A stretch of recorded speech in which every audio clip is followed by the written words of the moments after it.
Hey, how's it going, y'all? Thank you so much for coming out to this. I kind of set it up spur of the moment. Just needed to do something. It's my birthday today. Thank you for coming out. I wrote this, let's see, I started about 2 years ago. I finished it last year. I had Austin and James come over.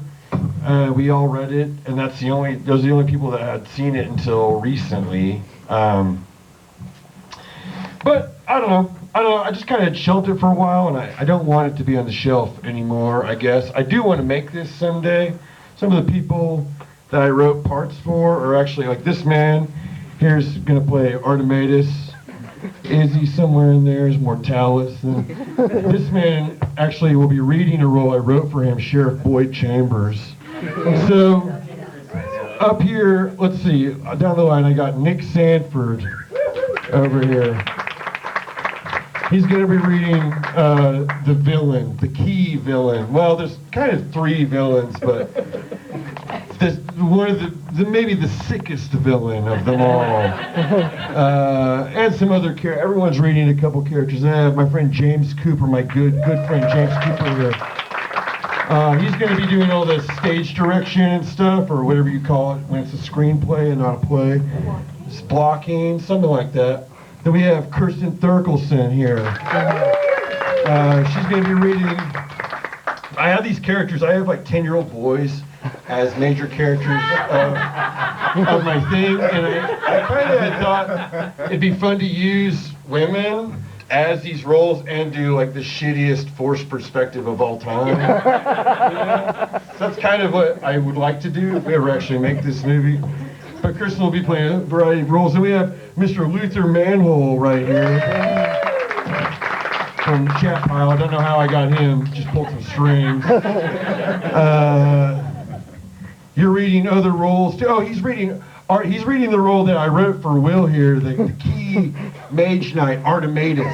Plus some other people. Then, of course, needs no introduction, Josh Fadum here. Josh is like the most recent good friend in my life, which is nice to have. You know, when you get to a certain age, you're like, I'm not going to ever make friends ever again, but then you do sometimes. It's nice. So Josh is going to be reading this character that I initially had written for myself that I don't think if we make the movie I will play, named Jim Christmas. It is my favorite character of the thing, as you will. I love all the characters in this thing. I mean, yeah, it took a long time for me to write, so I don't know. Anyway, then I've got Mr. Brad Chad Porter here. Local comedian, good friend, and former co-worker Brad Chad Porter, or BC Porter, in the future, who knows? Writing for the New Yorker, speaking on NPR, BC Porter.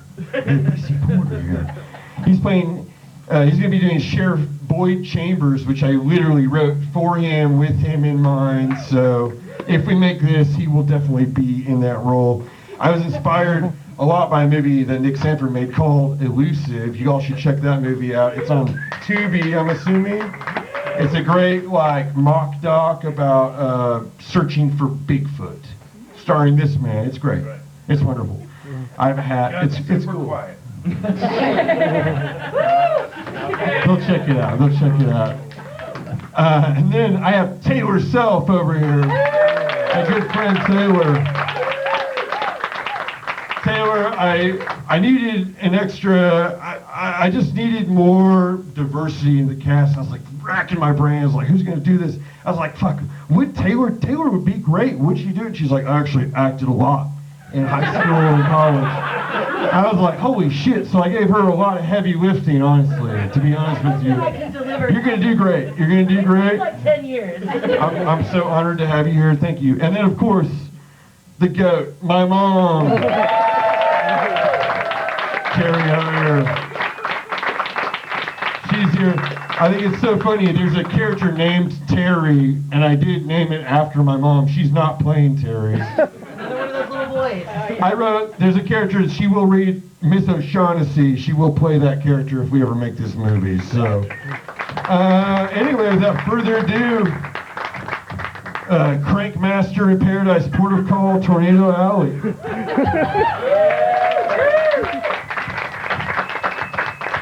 I'm also in it, so I got. No, I'll just post it right here. Okay, James. What, do you need me to stand? Nope, no. I mean, because you need a seat? No. I don't need a seat. Don't worry. Let's just go. Would it make sense if we swap, since you're going to be reading like a lot, so we're not having to go back and forth the whole time? Whatever. I'll like push you to the...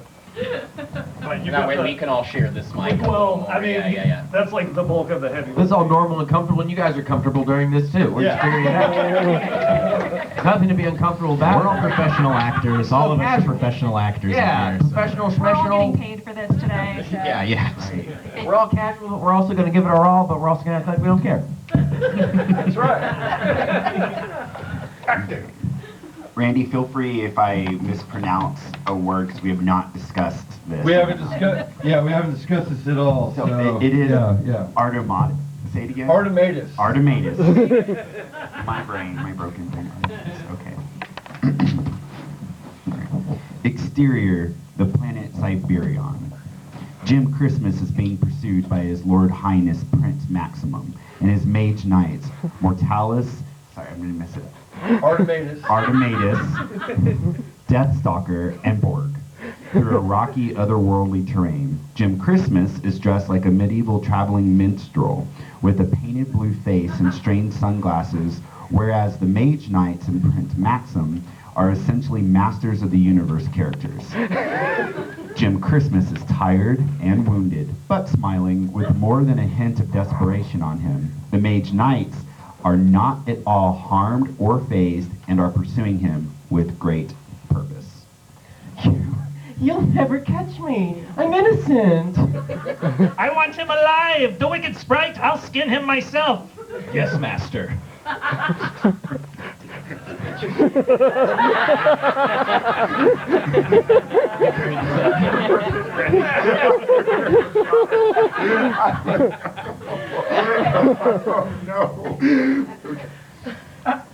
Artemis motions to the other Mage Knights to flank Jim Christmas from different sides.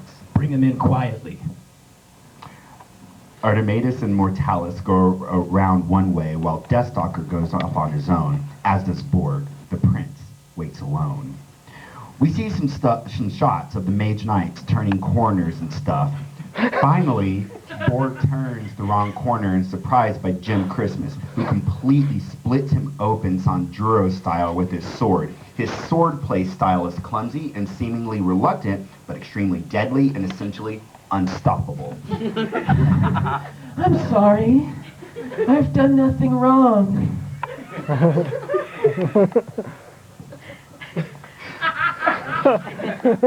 He flees further into the rocks until he is stopped by Deathstalker, who roars mightily. Oh no! They engage briefly in swordplay, but Deathstalker is easily dispatched by Jim Christmas, losing an arm in the process. He falls to his knees, roaring in animal pain. Jim Christmas then flees further into the rocky landscape. Artematus and Mortalis arrive to aid Deathstalker. Holy shit, Deathstalker, your arm. Deathstalker roars in agreement and also pain. This won't take but a minute, my friend. Mortalis begins working quickly, dumping out a bag of shit that they have on them at all times, and assembling a crazy machine arm from the junk. The arm is pretty much set up with when a lasso from off-screen suddenly ropes the three of them. I'm sorry, friends. I don't want to fight anymore. Jim Christmas holds out an amulet. It starts mumbling an evil incantation, and the amulet starts to pull them in. God damn it, he's trapping us. It'll only hold you for 400 years. You'll be fine. It's not that big a deal. I'm innocent.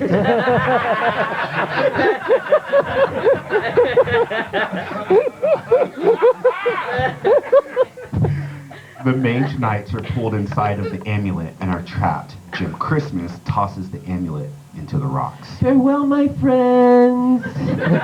Jim Christmas wipes his hands and smiles. And that is that. Suddenly, a garroting wire falls from over Jim Christmas's head. It is Prince Maximum.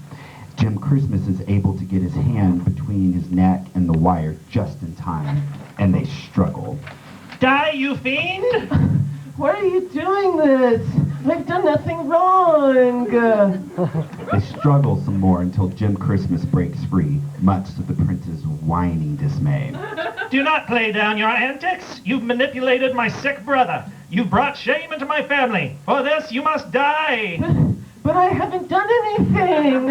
I'm innocent.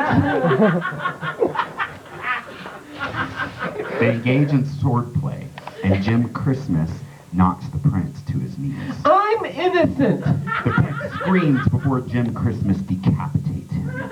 The stump sprays blood everywhere.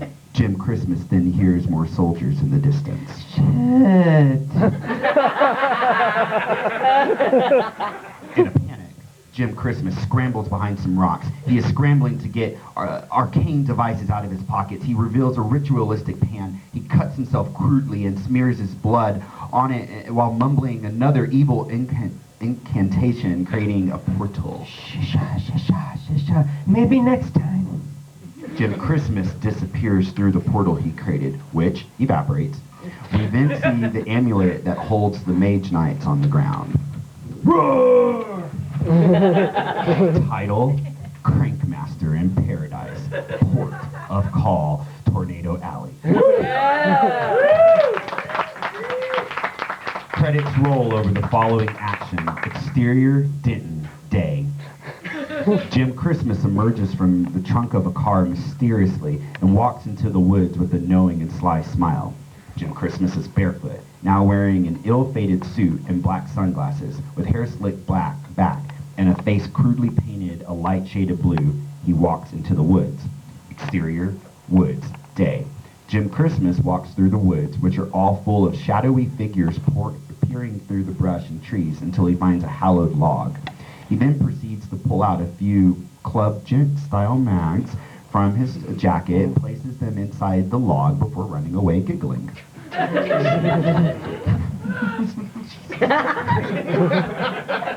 10-year-old boys, Ryan and Lucas, are then seen walking through the woods. They happen upon the magazines and find them in glad celebration. Jim Christmas, watching from the trees, shadow figures all around him, smiles on. The credits end at this point as we focus on a still of the rolling prairie and are hit with this title card. Chiron, Once Upon a Time in the Great Plains. Exterior street, day. Fifth graders Ryan and Lucas are walking home down a neighborhood street, very ecstatic, blissful energy. Holy shit, dude. Oh, God, the luckiest 10-year-old in the whole dang earth right now. Dude, for real, this is insane. Ryan and Lucas thumb through the magazines for a while in thrilled silence. Hey, which do you want? The club or the gent? Or do you want to divide up the pictures and shit? I have some binders.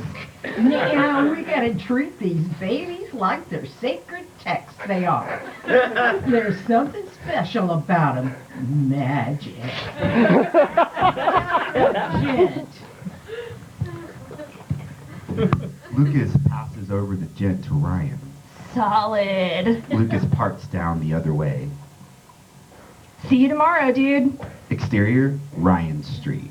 We follow Ryan as he goes home to a middle-class, one-story type house, like the one Randy grew up in.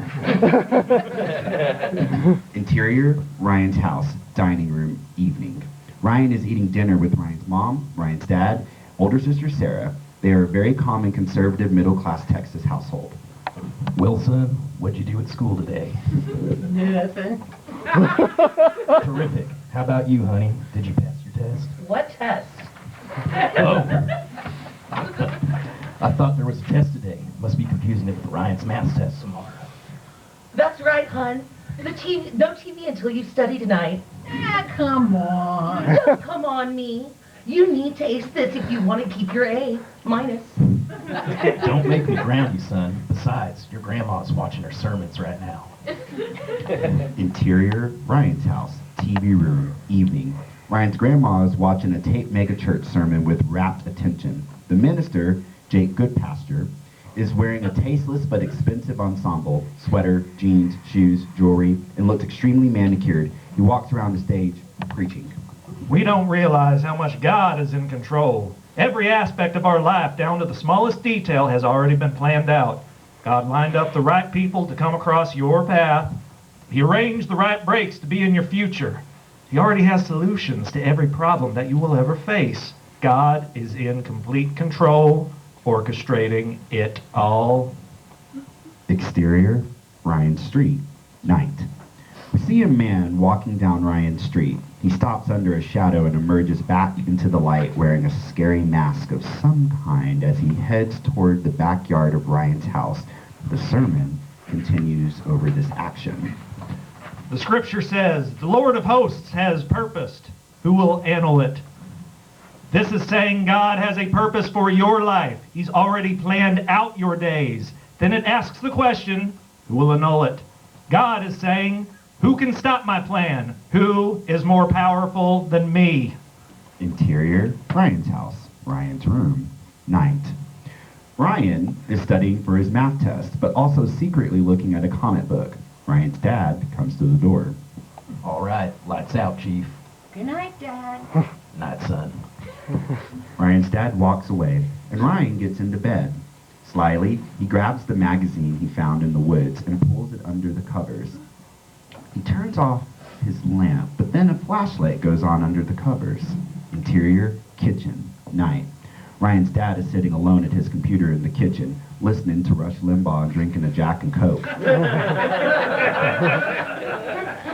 Suddenly, the door opens. He spills his drink in a crazy, messy way and leaps from his chair in a complete fright. What the hell? Jesus Christ Almighty! Honey, is everything okay? Yeah, everything's okay. I guess this old back door isn't latching properly or something. Everything's fine. Ryan's dad shuts the door and tests it. The latch appears to be fine, and though he is perplexed, he shrugs it off as freak occurrence. He returns to his chair and his computer. After a beat of everything returned to normal, the killer rises from behind him, stabs a knife directly into the top of his skull. He struggles and spits up blood. He dies, Prowler shot. Interior, Ryan's room, night. Suddenly, Ryan peers out of the covers when he hears a loud noise. Frantically, he hides the magazine and shuts off his flashlight. After pretending to sleep for a while, he hears another sound. He stares into darkness as more weird sounds are happening in front of the house, the main house. Stuff as we know to be blood dripping, knives cutting flesh, bodies slumping, etc. But Ryan is cautious, if only for the fact that he is scared of his parents punishing him for being awake. Finally, he speaks up. Dad? Mom? Sarah? Slowly, Ryan gets up, creeps out of his room, goes into Sarah's room. Interior, Sarah's room, night. He creeps up to her bed. There, he finds a bloody axe tucked in, resting on Sarah's pillow. In a panic, he turns around, and as he walks out of the room, Sarah's body pops out from behind the door. Ryan screams and runs into the main house. Interior, kitchen, night. Ryan turns a corner fast into the kitchen, slips hard on his dad's blood, and at this moment, he sees his dad's dead body, screams. The masked killer steps out from behind the door with an axe. Want to do a reverse shot of the kid screaming, and then the killer swinging the axe, and then a shot of blood hitting a wall or a window. Exterior, Ryan's house, day. Police tape blocks off the front of the house. Interior kitchen, day. Sheriff O'Harley and Undersheriff Mackinac survey the crime scene amidst other cops doing forensic stuff around the house. Well, isn't this the worst shit you've ever seen? Undersheriff Mackinac spits in agreement. Worst shit I've seen in all 20 years at my post here in Denton. God damn. Whoever did this, forget Jesus, Sheriff. They forgot motherfucking Jesus Christ. Did you say they took the Goodwater kid's blood? That's right. Worst shit I ever saw. Holy moly, Sheriff. We run with standard procedure on this? That's not gonna cut it this time. Mac, we gotta come down hard. We gotta come down fast. Loud and fucking clear, Chief. Boys, it's open season tonight. Start at the bus station. The cops are super pumped on the other end of the call. Then, a voice from the other room is heard. I don't think that will be necessary.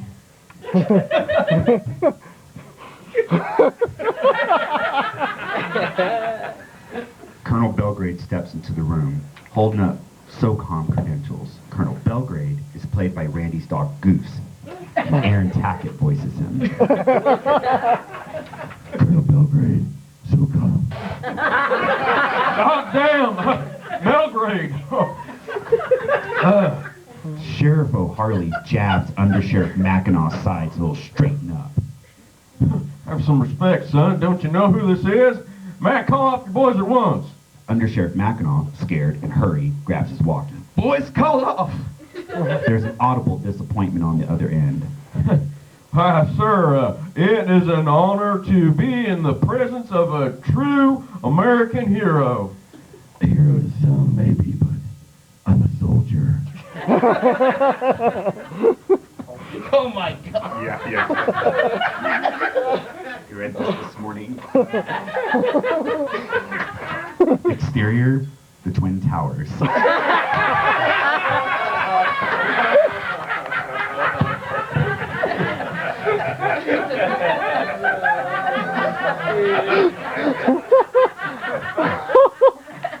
Day. The towers are superimposed over Belgrade's face as his voiceover tells us, It was morning like any other until... the interior fuselage of the plane is shown, and then the outside of a plane moving quickly through the sky. Finally, towards the towers, the Twin Towers suddenly explode as the plane collides. Chaos broke out. There was no time to think. I tactically repelled down the building. I only had one shot to smash the windows. I could still hear the screaming. I made it out and got my revenge.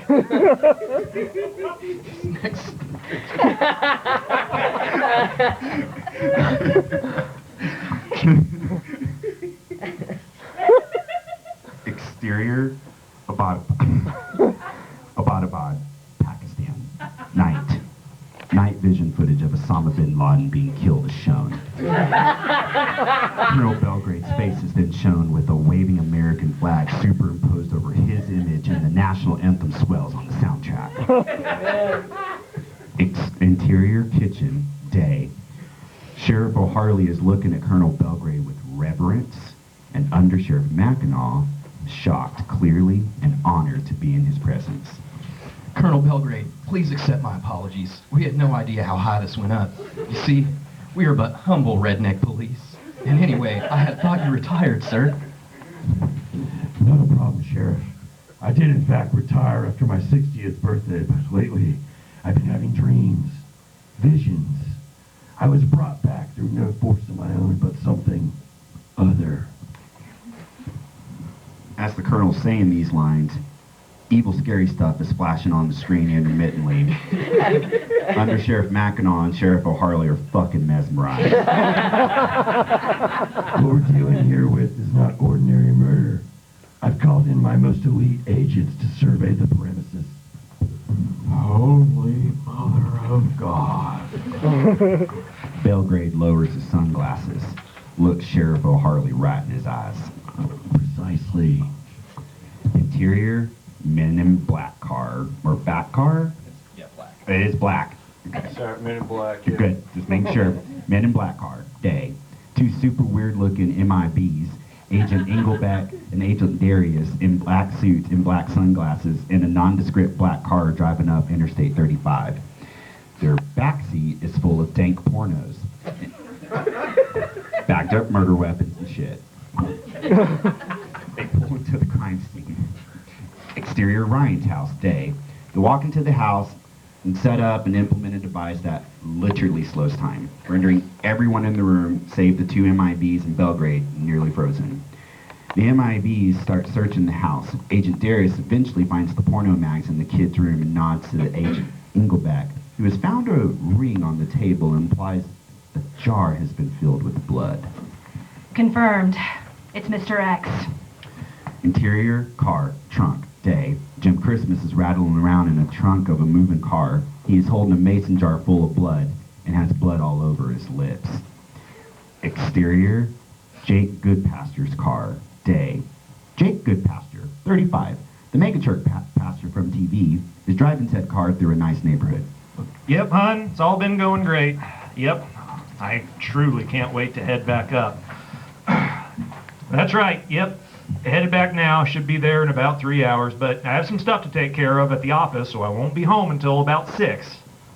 Now, come on, what did we talk about? Yep, love you too. All right.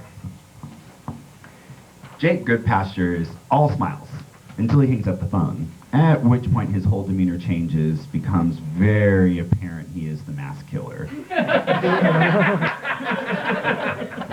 And at this point, we realize he has been following Lucas in his car.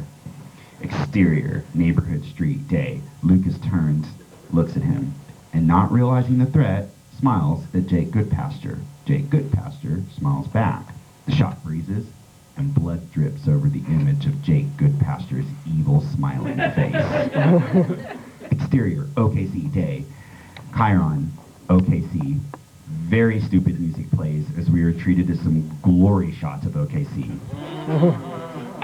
The jail, Scissortail Bridge, Out of Bounds, several husks of developing gas stations, 10th Street, the good stuff.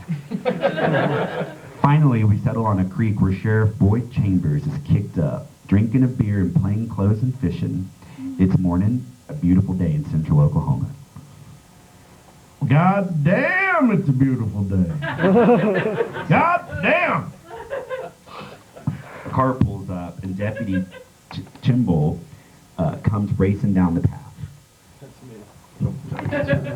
Sheriff, there's some boys down in Denton on the horn. They need to speak to you. Shit, Shane, doesn't your ignorant ass know it's my goddamn day off? I know, and I sure am sorry, Sheriff, but this sounds serious. We got trouble coming. And? Well, you're gonna want to get on the horn than your old pal Mackinac, Sheriff. Those boys down in Denton are real shaken up. Denton? Mackinac? Shaken up?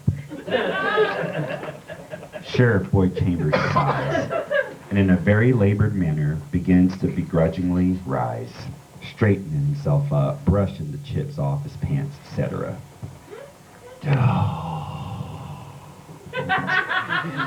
All right, let me get my shit. Exterior, back up the way, morning. Up the way, the sheriff is on the horn with the boys in Denton. No shit. Web of madness. And desire, okay. God is a spider. Okay, sounds good. Well, I'll keep an eye out. But what's it sound like? Sounds like a bunch of bullshit on my goddamn day off. Is what it sounds like. God damn. Well, dang, we gonna ignore it? I'm confused, Sheriff. Well, shit, hell no. We ain't gonna ignore it. If Max says there's something to this, I gotta give the man at least the benefit of the doubt. We used to work together, back in Tonkawa. He's a good man. And anyway, he says some big guys from up in Washington are on it, so hell, listen, if you and whoever else is on duty go out there to the woods and see what you can find. We're looking for goddamn aliens or some such shit. And I ain't kidding. Exterior, the planet Cyberion, day. Chiron, meanwhile. The amulet begins to shake around until it cracks open and smoke as well as the mage knights pour out of it. They are all dazed and sore from being confined in space for 400 years.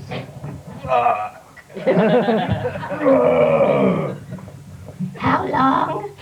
How long were we in the cursed amulet? 400 years.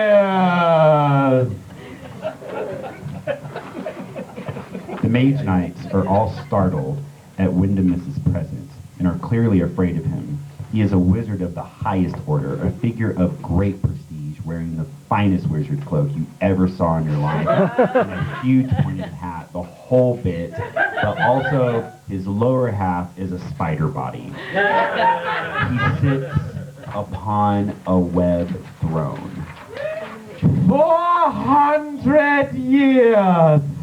I had no idea where you were. Where is Artemides? I kept saying. Where is Artemides? The Mage Knights all bow to Windemus. Forgive us, O mighty Windemus, our father. We were bested. The sprite is gravely powerful. It imprisoned us because it feared my blade. Pish posh! Flimshaw! No more excuses! You will go now and find it! The sprite wreaks havoc on planet Tellus. Tellus? Out on the deer's leap? The very one. Windemus gestures with his hand and a portal opens next to them. God, that little guy, you know, pisses me off so much. Bring me his wonderful hand. The Mage Knights get on their feet and bow with reverence to Windemus. We won't let you down. I know. Hard bright light hits their faces as they walk through the portal. Exterior, the good kind house. Morning. Terry is leaving, walking to school on a neighborhood street when he is joined by Chris. Bye, Mom. He shouts into the door as he leaves and cruises down the street. Exterior street, morning. Hey, what's up, my brother? What up, dog? Not much. Did you study for the math test? Hell yeah, dude. Multiplication is my fucking shit. yes. Both laugh and continue walking. Chris notices that Blake, the shitty bully, is just down the street. Oh shit, it's Blake. Terry realizes Blake is up ahead, but it's too late. He's already noticed. Oh, God damn it. Blake walks up to them. You can tell this kid is kind of a piece of shit. What's up, shitlords? Where are you going? Hey, Blake. We're going to school. Yeah, we're just headed off to school. Oh, yeah? Don't you need your backpack for that? Roughly, Blake snatches Terry's backpack. Hey, man, come on. Hey, what the hell, dude? Give it back. Blake holds the backpack above their heads, laughs. The kid is a huge asshole. That smells like shit. Blake smells the bag. You got shit in this bag? Blake tosses the backpack into a nearby puddle, brays with laughter. Oh, no. Terry runs to try and save his shit from the puddle, but it's all fucked up. You're such a freak, Blake. That's why you have to be homeschooled. Instantly, Blake turns red-faced, mad. Chris is already visibly regretting what he has said, as it has gone too far, and he knows he is going to incur considerable wrath. What the fuck did you just say to me? Fuck you. Blake starts anger crying. Terry and Chris are already trying to back off. Jesus Christ, dude, he was just kidding. I was too smart for that school, you fucking asshole. My mom is a better teacher than any of those jokers at your other dumbass school. Blake wipes the tears from his eyes and a hateful expression comes across his face. I am going to fucking kill you. Blake starts to give chase to the boys. Shit! They take off running through the nearby wooded area or something. They get away as Blake is too winded to chase them. I'm gonna get you guys! This isn't a game anymore! The two boys are still running fast as they can. Jim Christmas peers from behind a tree in the distance and smiles. He turns to Jake Goodpaster, who stands in the distance. Jim Christmas smiles at him and shrugs as if to say, "Not bad, huh?" Jake Goodpaster nods back grimly, but not without satisfaction, and gives Jim Christmas a thumbs up. Exterior, Lake Hefner Woods, noon. Deputy Chimble and Deputy Whitegrace are walking around the wooded areas by Lake Hefner. What the hell are we looking for? I told you, Deputy Whitegrace. Sheriff Boyd Chambers got a call from Denton. It was real weird. He said aliens. Aliens? What the hell? You know, my uncle is friends with the real guys from Fire in the Sky. Suddenly, a giant glowing orb appears in front of the deputies, blinding them with intense green light. From the orb, which is actually a portal Artemidas, Mortalis, and Deathstalker walk through into our world. What? Hell, holy fucking shit! The Mage Knights take a second to collect themselves and observe their surroundings before clocking the pigs. Oh my God! Aliens! Deputy Whitegrace and Deputy Chimble draw their weapons. Mortal, we mean you no harm. Fear not. Yeah, right. Make my day, shithead. Artemidas reaches out suddenly and makes a fist in the air, at which point Deputy Whitegrace's head explodes. Holy shit! We get a close-up shot of Chimble pissing himself at this moment. Right as he drops his gun, Deathstalker grabs him by his collar. Mortal, is this Tellus? Tellus? What the crap is Tellus? They may know it as Earth here. Good then, is this Earth, Mortal? Yes, this is Earth. The three Mage Knights survey their surroundings. Wonderful. Mortalis, employ the Demon Reach. Mortalis produces a very arcane-looking compass. I'll need some of this. Mortalis grabs Chimble's hand, cuts it, spilling blood onto the pan of the Demon Reach. Hey, ouch! Jesus Christ! The Demon Reach moves and stuff. See here, the wicked sprite walks due west. Deputy Chimble is holding his hand to stop the considerable bleeding. Son of a gun, that hurts! Then we must move. Mortal, do you have transportation? Transportation? Now, hold on. Deathstalker lifts Chimble up by the shirt. Hey! We must follow him now. Hold on, fellas, you can't just... Enough talk. Deathstalker snaps his head off and tosses the body, and the MKs walk out of the woods. Interior, Jeff's man, noon. Jeff is listening to the most obscure prog of all time. Reading heavy metal magazine and taking a huge rip on a bong when he sees the Knights. No fucking way. Exterior parking lot, noon. The MKs are approaching the van like humble knights, though they are covered in blood. Good morrow, fair mortal. My fellow mages and I need your assistance. We must follow the arm of the Demon Reach and capture the nefarious sprite post-haste. Jeff begins straightening up and notices all the arcane shit they're wearing in the blood. Okay. Yeah, okay. Yeah, okay, cool. Yeah, fucking righteous, man. Yeah, hop in. Artemidas turns to Mortalis and Deathstalker, smiles and nods. The MKs get into Jeff's van. Interior, Jeff's van, noon. We see Jeff driving the Mage Knights.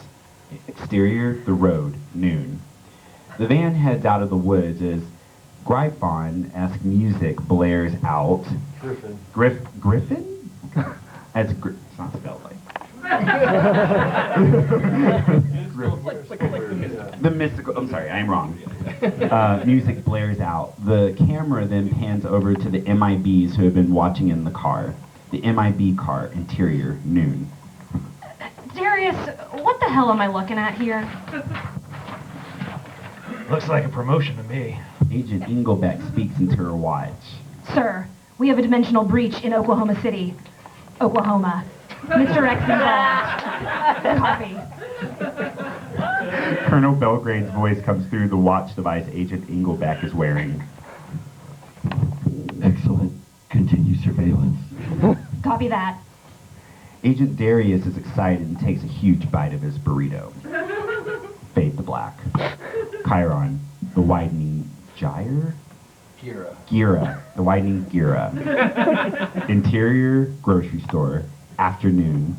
Jake Goodpasture is wandering through the grocery store, buying some stuff and stopping at the roses, smelling them, considering them in his hands.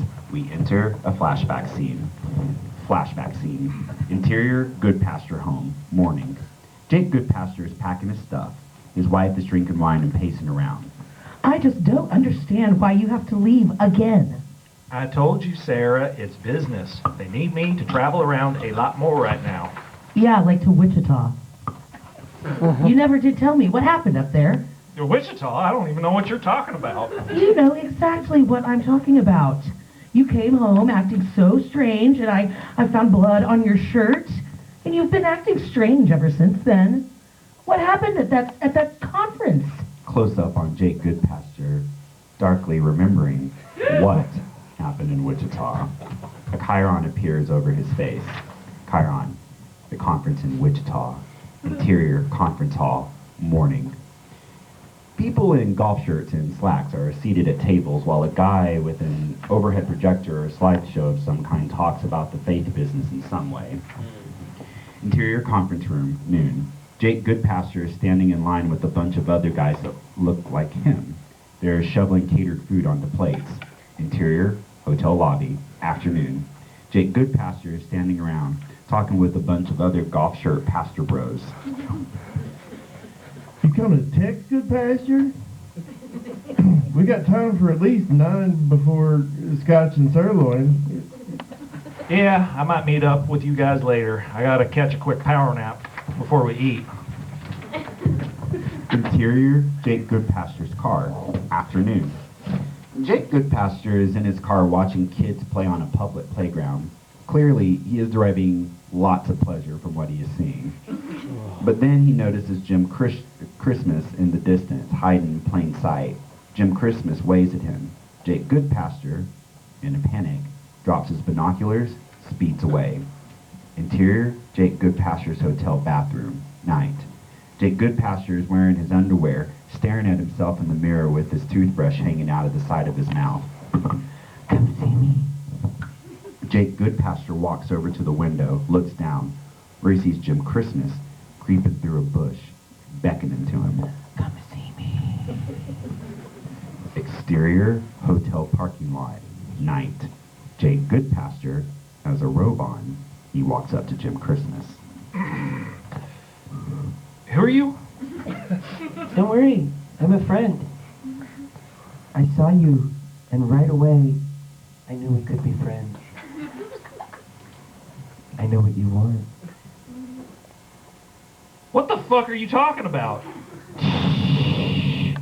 Don't hide from me. Jim Christmas removes his sunglasses, and light pours from his eyes, nearly blinding Jake Goodpasture.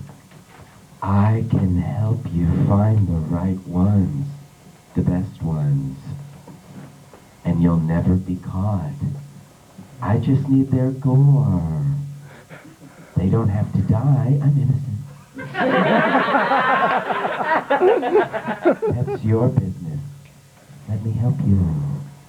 Hard cut to a quick montage of horrible things happening, including children dying by Jake Goodpasture's hands, blood drinking, etc. Harsh noise accompanies, of course. Interior Goodpasture house, morning. Nothing happened. That was 2 years ago now. I don't want to talk about it anymore. Well, we're gonna talk about it until you tell me the truth. I'm tired of the games, Jake. I'm sick and tired of the fucking games. Jake Goodpasture suddenly stands over her very aggressively, and she moves back so quickly she falls over, banging her head against the wall. Listen to me when I say the discussion about a certain business trip to Wichita and all other business trips since and in the future are closed. Okay? Sarah crumples down into a ball crying as Jake Goodpasture's demeanor returns to being pleasant and calm, and he continues packing. I'm just going to Denton for the weekend anyway. I'll be back before you know it. Interior grocery store, afternoon, back in the present. Jake Goodpasture is smelling those roses at the grocery store. He puts them in his cart. Exterior, school, afternoon. A bell rings just as we cut to this to imply that school is done. Terry and Chris are walking up the road back to their respective houses. Exterior, neighborhood street, afternoon. God, I hate school. Amen, brother. I never thought today was gonna... Suddenly they are interrupted as Blake steps out from behind a tree. Boo, shitheads.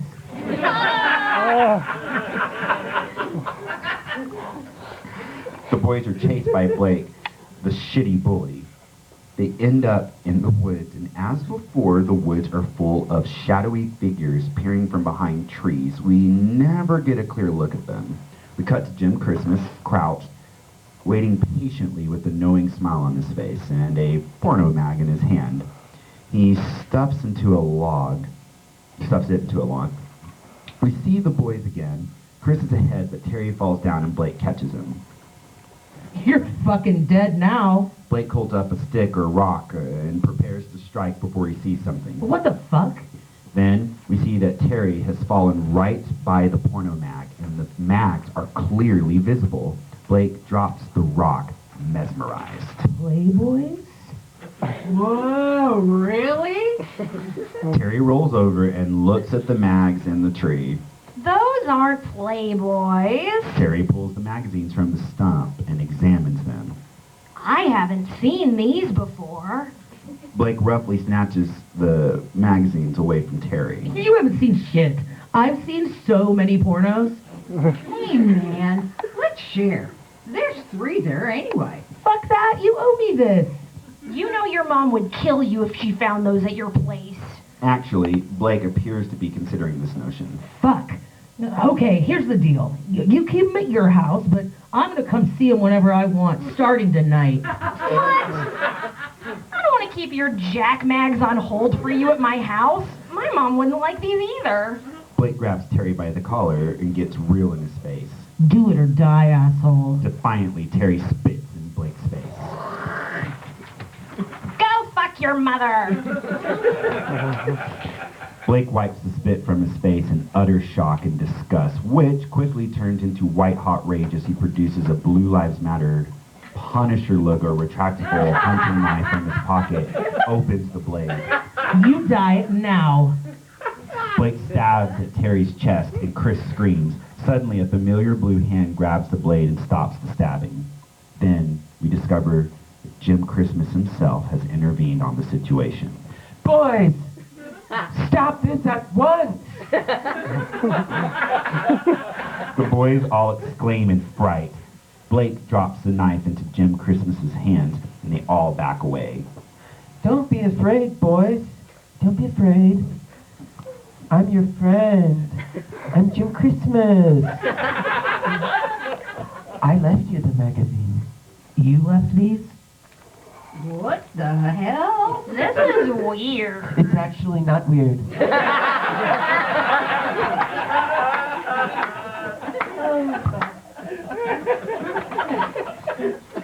Jim Christmas waves its hand, snaps its finger. Time rewinds.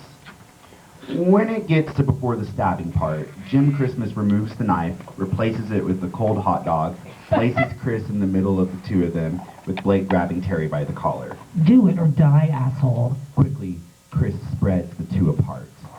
Hey, Blake, we can do that, no problem. Don't you want to see these dudes? Well, yeah, But nothing. You better keep these nice. Blake starts to walk away, but then turns back around, grabs one of the mags, flips a few pages, then rips out a page, shoves it in his pocket. I'm probably coming over tonight. I'll peruse my fine wares. Blake continues walking away. You'd better not tell or get caught or fuck this up. shit, Blake. Damn. We won't. Blake walks away. Chris and Terry are alone again. On the bright side, we've got the magazines.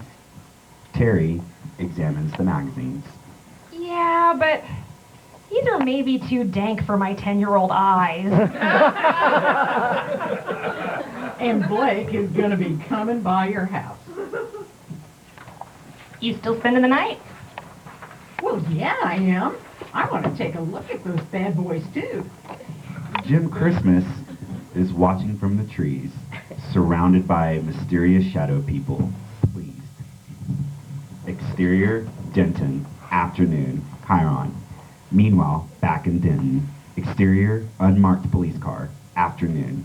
Undersheriff Mackinac and Sheriff O'Harley are sent in said car, eating ice cream. God damn it, Sheriff, it just doesn't seem right. I feel like Chambers is gonna need all the help he can get. You know, we were warriors for Christ first and cops second, Mac. Never forget that. You're a good man. Sheriff O'Harley looks off into the distance with max contemplation before turning back to Undersheriff Mackinac with newfound stately resolve. Fuck it. What do you say we hit the road? See if we can't lend a hand. The words I've been waiting to hear. Hit the sirens, Mike. Undersheriff Mackinac pulls out a siren, slaps it on the top of the car. We see a shot of the vehicle going into drive, then a close-up of Sheriff O'Harley's face. Let's rock and roll. Exterior, Interstate 35. Afternoon. The camera speeds toward a sign that says Oklahoma City. Interior, Jake Goodpasture's car. Evening. Jake Goodpasture is driving through the city. The roses sit on the seat next to him, and he is smiling. We see his exits, all OKC classics. If they can't lead to the literal house, we will strategically pick them, and we will use an accurate stand-in interior.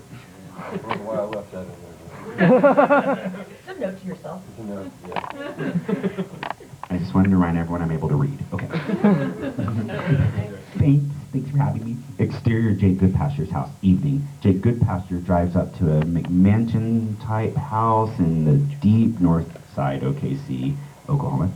He exits his car, goes into his house. Interior, Jake Goodpasture's house. Evening. Jake Goodpasture is walking through an empty but clean house. Hun, I'm home. He turns a corner into the kitchen, finds his children bound on the floor, suffocated with bags over their heads. His wife, Sarah, hanging from the ceiling. He reacts with anger and surprise, but not sadness or remorse. Oh, Jesus. God damn. Damn. Jake Goodpasture sits down at the table. We push in on Sarah's face, and suddenly her very dead eyes open. Well, I had to do it, Jake. I found what was in the shed. What was I supposed to do? What was I supposed to do? Jake Goodpasture begins to laugh, stands up abruptly. This, Sarah. Jake Goodpasture gestures to her, hanging before him. This. You did the right thing. You did the right thing. Oh, Jake, thank you. Thank you. Thank you. Sarah returns to being plain dead. Jake Goodpasture stands alone in the kitchen amongst his dead children and hanging wife. Thank you, Sarah. Jake Goodpasture pulls the scary mask from his pocket, puts it on, heads out the back door. Exterior, Jake Goodpasture's house. Dusk. Jake Goodpasture jumps the fence of his yard. Exterior, woods by Lake Hefner. Evening. Sheriff Boyd Chambers is walking with a flashlight through the trees, searching for his deputies. Hey, Shimbel! White Grace! Where are you, asshole? I told you to watch out for... Just then, Sheriff Boyd Chambers steps in something that gives a nasty squish. He looks down, and we see the remains of White Grace's head and Chambers' foot deeply ensconced in the gore. Holy fucking shit! Frantically, he dances away in disgust, fright, and disbelief. Holy fucking shit! What the fuck happened here? Suddenly, Colonel Belgrade steps into frame. I can probably answer that. Sheriff Boyd Chambers is shocked to be in the presence of an American hero and is humbled immediately. Oh, holy shit, you're that dog that killed Osama bin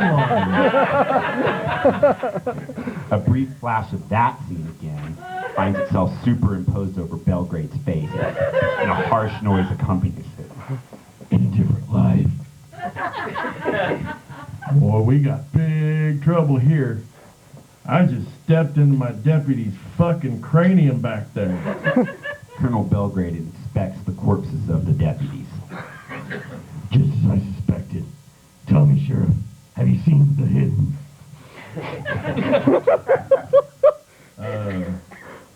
The Jack Shoulder movie?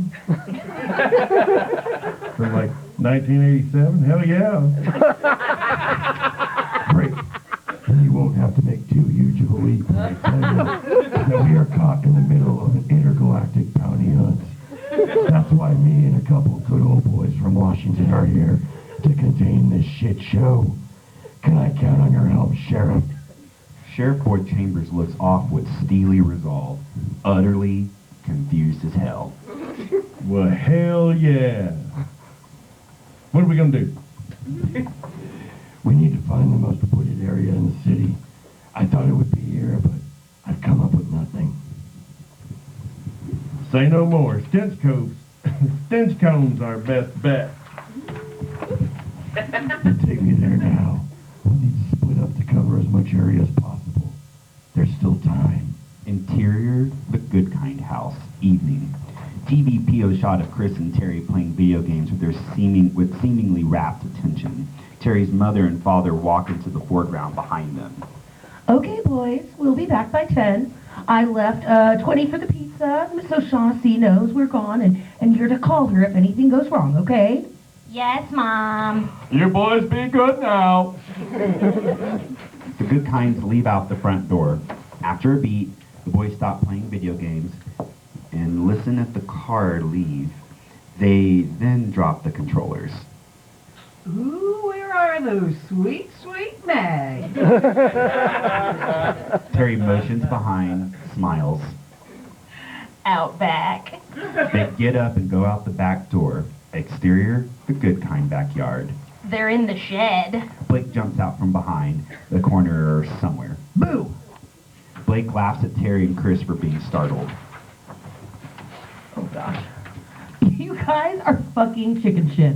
I swear to fucking God. Looks like I'm just in time to look at my mags. Blake pushes Terry aside, looks in the shed. Well, where are they? They're behind the bike there. Jesus Christ, Blake, a little courtesy. Go fuck yourself. Blake heads into the shed to grab the mags.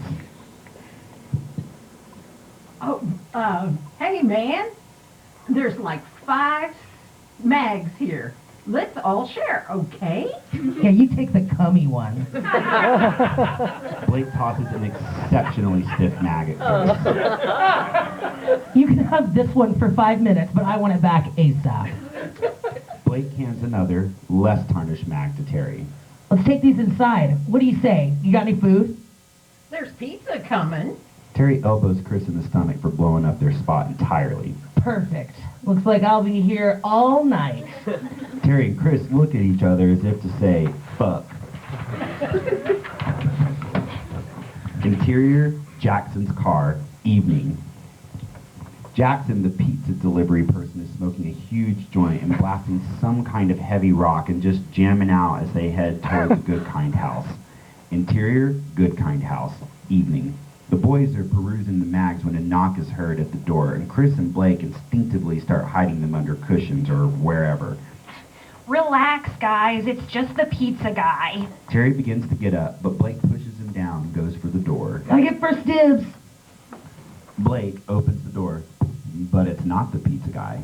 It's goddamn Jake Goodpasture, wearing a scary mask, holding a huge machete that comes directly down on Blake's head, splitting it in half. Are you boys ready to die tonight? Chris and Terry scream. Terry runs fast out the back door. Chris follows. Jake Goodpasture steps in, slams the door behind them before giving pursuit. Exterior, Good Kind house, backyard, evening. Terry and Chris jump the fence, start banging on the back door of the O'Shaughnessy house. Miss O'Shaughnessy! Miss O'Shaughnessy! What is it, boys? What's the ruckus? There's a man trying to kill us. He killed Blake. What? Oh, my goodness. Get inside, boys. Get inside. The boys hurriedly head inside, and the door is shut behind them. Exterior, Good Kind house, evening. Jackson pulls up to the Good Kind house, parks on the street, and exit as smoke's billowing from her car.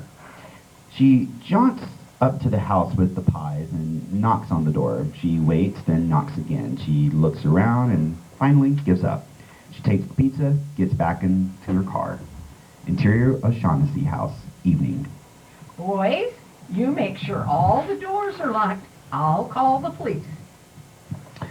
Just then, as she reaches for the phone, an axe comes down, cuts off her hand. Blood sprays everywhere. Mrs. O'Shaughnessy screams. Terry and Chris scream. Jake Goodpasture laughs wildly. Interior, Jackson's car, evening. Jackson is rolling up a doobie on a CD case. Guess that's a slice or two for the big dog at least. Terry and Chris slam against the car, and Jackson throws the weed tray up in the air in an exclamation. Jesus Christ. Terry and Chris pile into Jackson's car. Jackson looks over, notices a masked Jake Goodpasture, covered in blood, very scary, exiting the O'Shaughnessy house. What the fuck? Drive! Jackson peels out as Jake Goodpasture reaches the street, casting an imposing figure on under the street lamps. He looks up into the sky, dramatically wipes the blood from his knife, then proceeds down the street, disappearing in the shadows. Then the camera turns back to the Goodkind house, and we see Angel Engelbach and Agent Darius creeping up the driveway. Exterior, Goodkind driveway. Agent Engelbach and Agent Darius are crouched behind a car parked in the driveway. They whisper. We're extremely close now. Agent Engelbach motions to Agent Darius to move silently toward the door, to which Agent Darius responds with a shaka. The agents creep toward the house and through the door, where they are surprised to see Jim Christmas already inside, feasting on Blake's blood, which is dripping from his corpse all over the floor. Jim Christmas is too consumed by the feeding and does not notice them. They draw weird MIB figure guns from their jackets. Hands in the fucking air! We got you, Mr. X. Jim Christmas suddenly raises his hands, and his face is covered with blood, looks very ghastly. He stands quickly, puts out his hands. He wasn't supposed to do it this way. I'm innocent. Hands up! Without warning, Jim Christmas' sword swings and dismembers both agents, their MIB guns dropping to the floor along with their hands and spirals of blood. They both scream. I've done nothing wrong. Jim Christmas swings his sword again and decapitates Agent Engelbach, Agent Darius in one smooth motion. It's not fair. I'm innocent. Jim Christmas hears sirens in the distance and flees back through the back door. I'm innocent. Exterior, Jackson's house. Evening. Jackson's car is parked by a forested area. The lights are on inside, but it's dark outside now. Holy shit, boys. What the fuck? Who was that guy? Interior, Jackson's car. Evening. Terry and Chris are near hysterics at this point, and everyone is fully shaken up in the car. We don't know! We don't know! My neighbor He killed my neighbor in Blake! Okay. Jesus Christ. Listen, we gotta find somebody. Where are your parents? Are they okay? They're out! I don't know where they are! My mom's working. Okay, shit. God damn it. Sorry, boys, I'm a little taken aback here. Jackson gets their weed out and starts rolling a J. Let's all just chill here for a second and let the big dog get her bearings, okay? Suddenly, someone knocks on the driver door. Jackson is so startled, she tosses the weed in the air again. Fuck! Jackson looks up and realizes the person knocking on the window is Sheriff Boyd Chambers. Oh, holy shit, a pig! Jackson scrambles to hide the weed that is very much everywhere in the car. Good evening. What do we have going on here? Sheriff Boyd Chambers shines his flashlight in the car, sees two scared 10-year-old boys covered in blood, a ton of weed paraphernalia on top of pizza boxes in the passenger seat. Out of the car. Jackson opens the door, gets out of the car, brushing a ton of weed off of her clothes. Exterior, Jackson's house, evening. Listen, I was just delivering pizzas. There was a guy in a mask. Jesus Christ, I'm freaked out, okay? Freaked out on goofballs, maybe? You're coming downtown. I swear to God, I'm telling the truth. It's true. The man in the mask killed Blake. And my neighbor.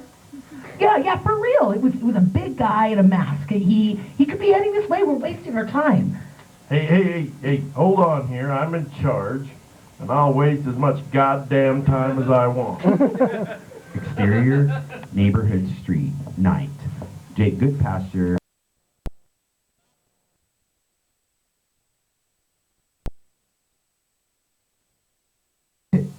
Both cops exit the car, creep up on Jake Goodpasture before drawing their weapons. Okay, drop the knife. Jake Goodpasture is panting hard and surprised to be caught. But he complies and puts his hands up, drops the knife. Down on the ground! Jake Goodpasture complies, drops to his knees. Undersheriff Mackinac moves around him, puts handcuffs on him, while Sheriff O'Harley keeps his pistol drawn on Jake Goodpasture. Let's see who this sick fuck is. Sheriff O'Harley takes off Jake Goodpasture's scary mask. Jake Goodpasture hisses at him. Holy shit, it's that megachurch pastor.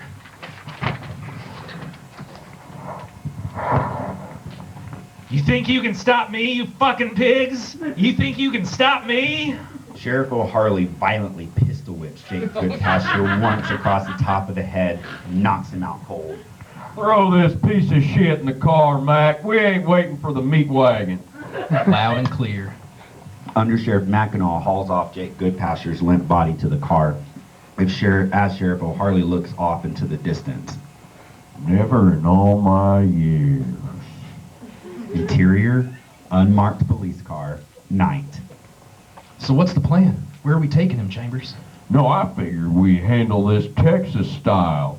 There's some things a man can't forgive, and after what he done to those boys, never in all my years. Sounds like a mighty fine plan, Sheriff. All I know is, I thank God. I thank Jesus Christ we were in the right place at the right time. Just then, Jake Goodpasture pops out from behind the seat and strangles Sheriff O'Harley so hard his veins and arteries pop open and blood gushes everywhere. Oh, shit! The car flips, an effect we can accomplish with toys or stock footage or something else that's fun. The car is all akimbo, with the trunk open implying Jim Christmas is gone, as well as Jake Goodpasture. Suddenly, Undersheriff Mackinac sits up, still alive, but bloodied and dazed as hell. Then he realizes Jake Goodpasture must be loose somewhere. He draws his gun, looks around in a panic. There doesn't seem to be anyone there. Motherfucker. Undersheriff Mackinac wipes his brow in relief, and right at that moment, Jake Goodpasture's machete comes down hard on the center of his skull. Exterior, Brahms tray. Night. A burger is being cut in half and handed across the table. Exterior, Brahms, night. Jeff and the Mage Knights are sitting at the tables outside of Brahms. Jeff has brought them there for a little taste of Oklahoma. And they're intrigued. The Demon Reach sits upon the table but is motionless. The NKs are all examining their food. What did you call this again? A cheeseburger? Yeah, man, that's right, my dude. You're gonna love it. Interesting. Mortalis looks at the burger, then takes a bite, chews, and smiles. They're pleased by the taste. Here, man, try one of these. They're called onion rings. Jeff hands Artemides an onion ring, which he accepts. Artemides seems to enjoy the food. God damn, Jeff.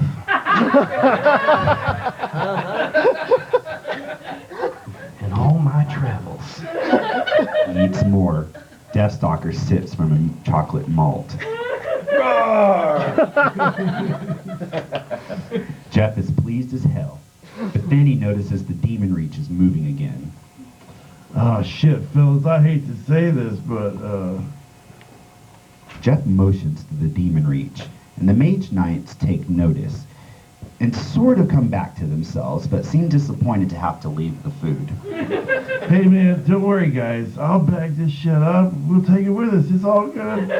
Artemis nods in satisfactory approval to his fellow travelers, puts his hand on Jeff's shoulder, laughs heartily.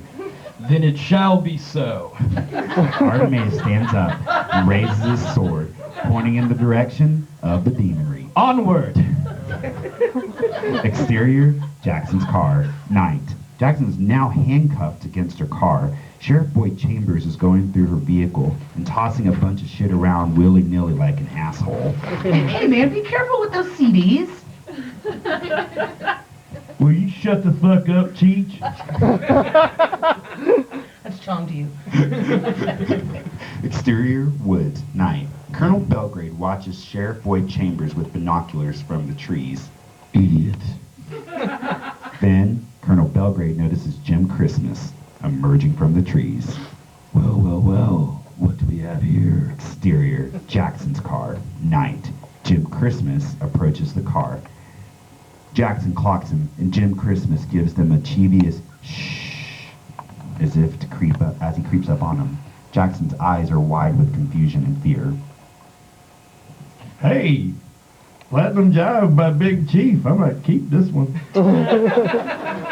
Sheriff Boyd Chambers notices Jackson looking at something behind him, turns quickly.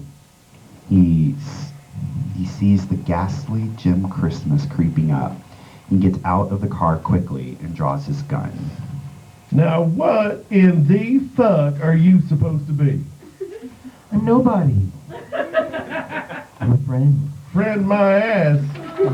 Sheriff Boyd Chambers cocks his gun, and in an instant, Jim Christmas's blade comes up hard. Blood sprays everywhere as Sheriff Boyd Chambers' guts spill out in front of him as he and Terry and Chris, who are all still in the back seat, scream. This is the worst day ever.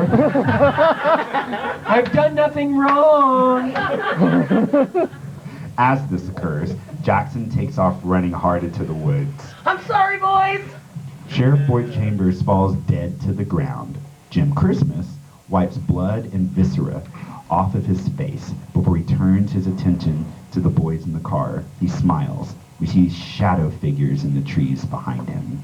My boys, don't be frightened. I'm innocent. Christmas? Jim Christmas looks over with a smile, but he knows shit is all fucked up now.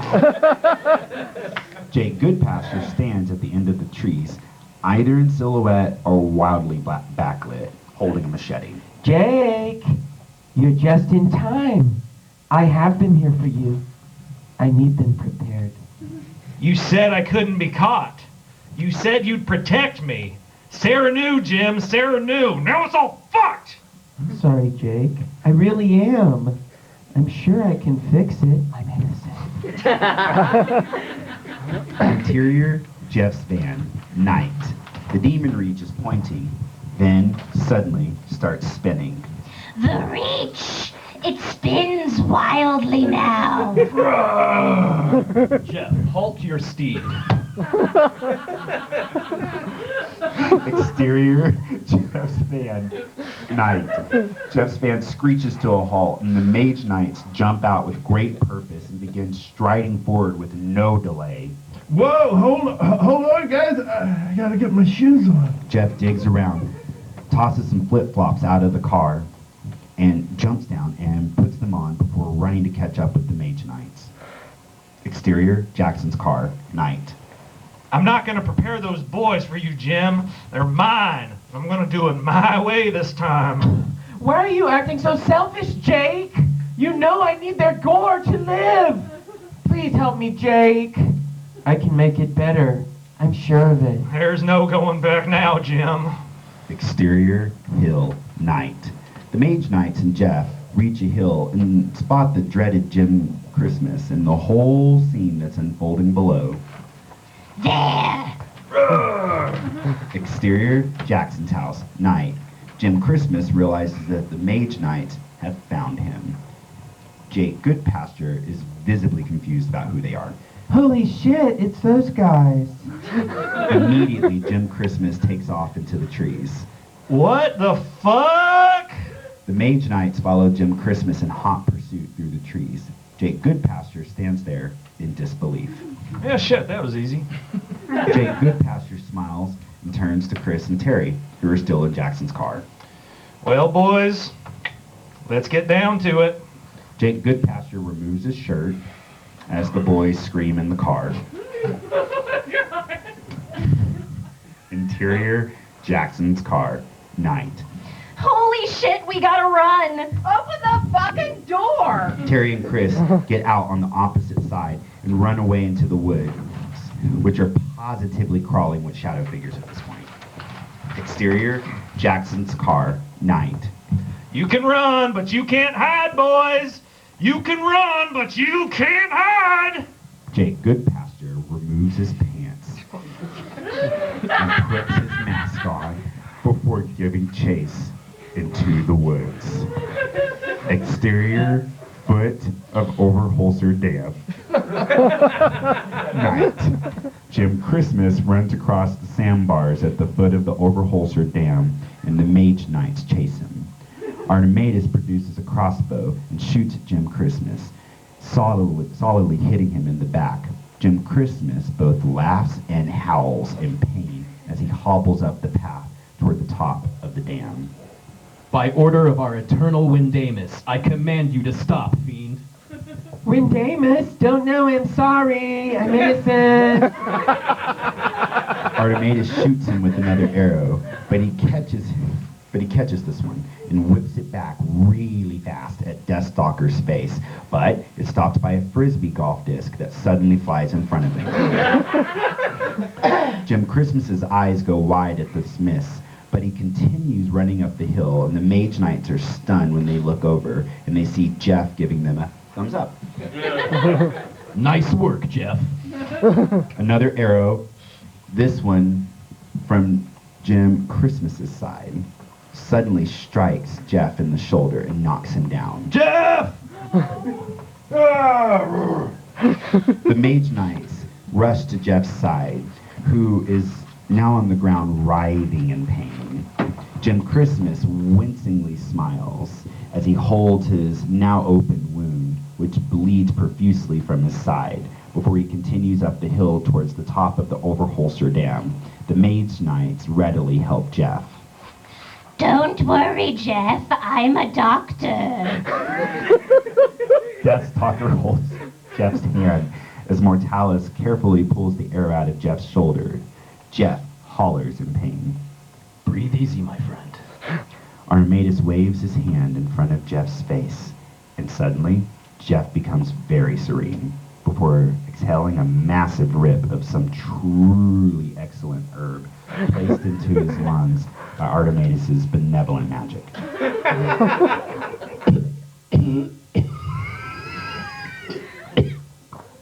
Righteous, dude. Mortalis is putting pressure on Jeff's wound with one hand and sorting through potions and powders with the other before producing a shiny black powder. Mortalis pours the powder directly onto the wound before cutting their own wrist and letting it bleed into Jeff's wound. Then, we see the wound dissolve completely off of Jeff's skin, and as though it were never there, and Mortalis smiles at Jeff. And we're good to go, my friend. Aw, thanks, bros. You know, this has been the greatest day of my whole life. That's right, Jeff. Deathstalker speaks for all of us with that sentiment. You're a true friend. Now let's fucking kill this guy. Exterior, the woods, night, close up. Jake Goodpasture's face, mask on, looking around the woods for Terry and Chris. There's no escape, boys.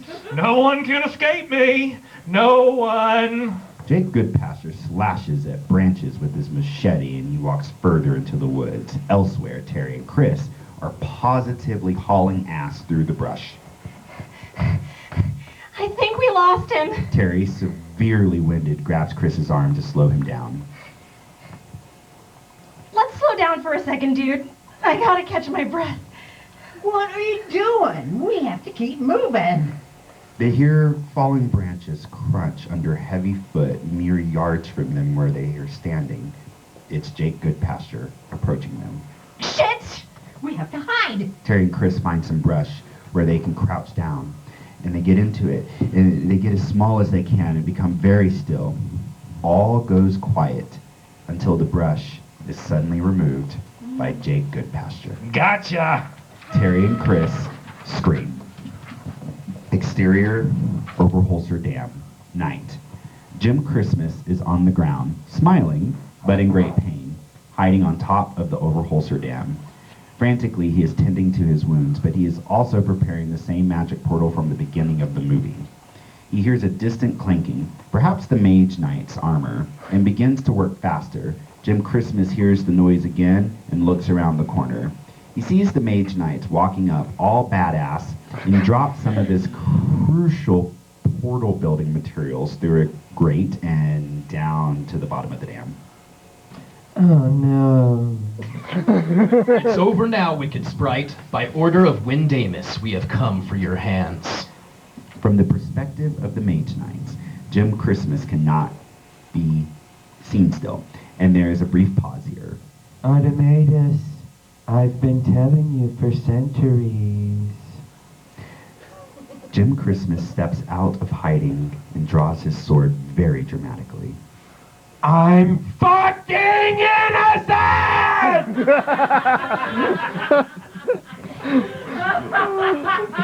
Exterior, the woods, night. Terry and Chris are bound and gagged on the forest floor, having a pretty bad time, but otherwise okay. Jake Goodpasture stands over them in his underwear, his mask up on his head, like cutting his chest, and he's like cutting his chest with his machete. You see, boys, the alien, he helped me become who I really am. But he had rules, strict rules, boys. And I'm so tired. I'm so tired of the rules. Jake Goodpasture tosses the machete aside and pulls the mask down to just over his mouth. God understands. I'm sure of it. I'm sure of it.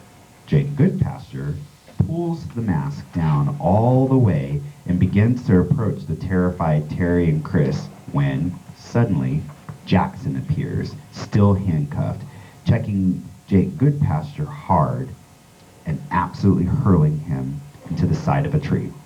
He falls to the ground in immense pain, and Jackson rushes him, kicking violently. That's right! That's right! Jackson steps down on Jake Goodpasture's chest, then kicks him hard in the face several times, fucking him up very badly. The mask absolutely soaked in blood. He lies unconscious and possibly dead. Fuck. Boys, I'm sorry I ran away. Crudely, Jackson, but successfully, kicks off the rope and the tape from the boys, freeing them and allowing them to remove the gags from their mouths. Holy shit. This sucks. I want to go home. Same, boys. Same. Let's go get the keys to these cuffs and get the fuck out of here. Exterior, Overholser Dam, night. Artemis and Jim Christmas circle each other, their swords drawn. There's no escape this time. No spells, no tricks. Then have your fellow knights stand down then, and I will defend myself without magic. This is between you and I. And so it shall be. Jim Christmas and Artemis rush at each other, clang swords. They begin to sword fight epically. As Deathstalker, Mortalis, and Jeff watch on. This is so fucking badass. Artemis and Jim Christmas continue their sword fight. It is very badass. Highlander-esque. Exterior, Jackson's car, night. Terry removes Jackson's handcuffs. Chris watches from the top of Overholser Dam. What do you think's going on up there? It looks like they're sword fighting. I don't know, and I don't care, boys. Let's get in the car and let's drive the hell out of this place before any more crazy shit happens. Exterior, woods, night. Suddenly, Jake Goodpasture sits up, mask completely caked in blood, and he struggles for breath as frantically he removes the mask and he looks around confused. His face and his brain are super fucked up. He gets up and he starts to put on his pants, but he's struggling. And he hears laughter from the children coming from the darkness of the woods and suddenly starts moving despite not having his pants on completely right or at all. Jake Goodpasture continues to hurry through the woods and continues to hear the laughter of children, and he becomes more panicked. Blake, completely gory and dead from earlier, steps out from behind a tree. Boo, shithead. Blake stabs Jake Goodpasture in the stomach with his Punisher knife. Chekhov's Punisher. Oh my God. Jake Goodpasture screams and runs the other direction, but is met with the gory ghost of Ryan, who also stabs him, followed by Lucas and at least 3 other kids we haven't seen before. Jake Goodpasture falls to the ground, screaming, covered in knife wounds, but alone in the woods. Exterior, Overholser Dam, night. The epic fight between Artematus and Jim Christmas continues. So far, it's a fair fight. But then, finally, Artematus strikes Jim Christmas's sword so hard, the blade breaks itself in half. However, with the aid of magic, Jim Christmas makes the sword come back together, and he knocks the sword from Artematus's hand and kicks him to the ground. Fiend, we agreed upon no magic. Jim Christmas raises his sword above Artematus's head to deliver the death blow. I've done nothing wrong! Suddenly, a bullet strikes Jim Christmas's chest. Exterior, woods, night. Colonel Belgrade is in the trees, holding a smoking sniper rifle. Bullseye.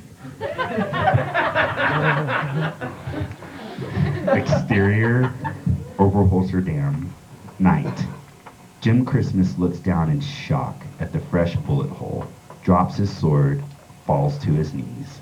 Artematus ably grabs the falling weapon and in one fell swoop removes Jim Christmas's hands.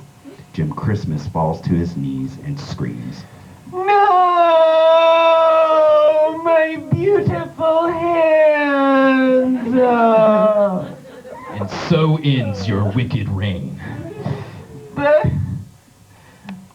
I'm innocent! Artematus decapitates Jim Christmas and blood sprays out his neck as his head tumbles down the side of the Overholser Dam. The camera shows this moment from many different angles.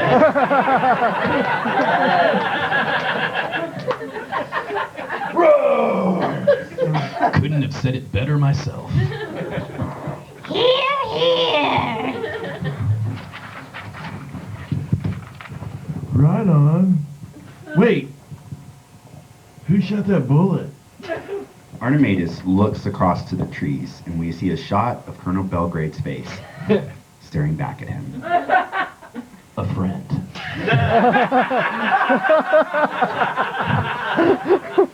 It is time for us to head back to our world.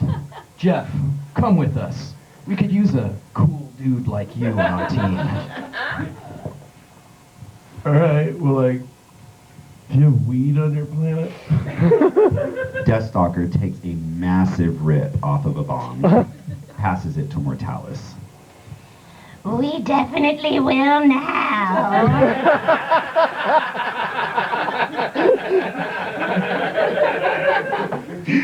Deathstalker exhales a massive amount of smoke into the air and roars.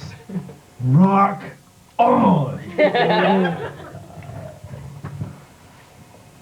Artemis, sorry, I'm messing with the name fell apart from my brain. Artematus. Artematus completely broke, sorry. Artematus shakes Jeff's hand, Predator style. Suddenly, a portal appears before the Mage Knight and Jeff. Then it shall be so. Artematus points his sword toward the portal. Onward. The mage knights and Jeff walk through it, back to planet Siberion, maybe, or somewhere, who gives a shit. Exterior woods, night. Colonel Belgrade sits amongst the trees. And so, my work here is done. Literally, Colonel Belgrade fades away. Was he a ghost the whole time? We'll figure it out in the sequel.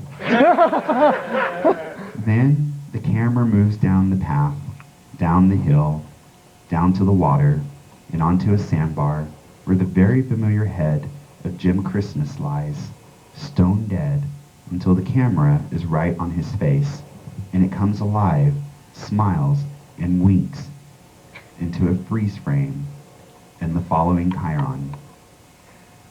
If this be but a vain belief, yet oh, how oft in the darkness and amid the many shapes of joyless daylight, when the fretful stir unprofitable, and the fever of the world have hung upon the beatings of my heart, how oft in spirit have I turned to thee, O sylvan lie, the wanderer through the woods, how often has my spirit turned to thee, William Wordsworth fades to black.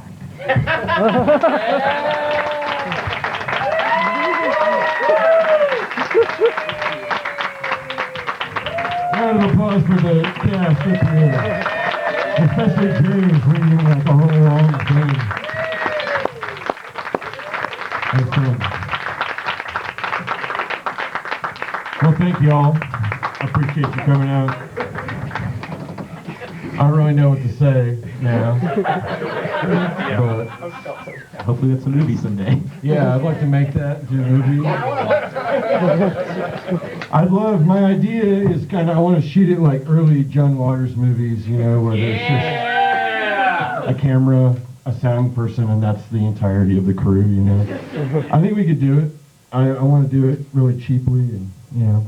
I was really inspired by John Waters especially, but also Greg Araki, The Doom Generation is a big inspiration to me, and Sleepaway Camp, Robert Hiltzick's movie, which for this I was just trying to like let as much of my own lizard brain into the thing without it getting too weird, you know? So I just wanted to make something fun, but I really appreciate everybody coming out to this. I appreciate all y'all doing this. Very nice. Thank you.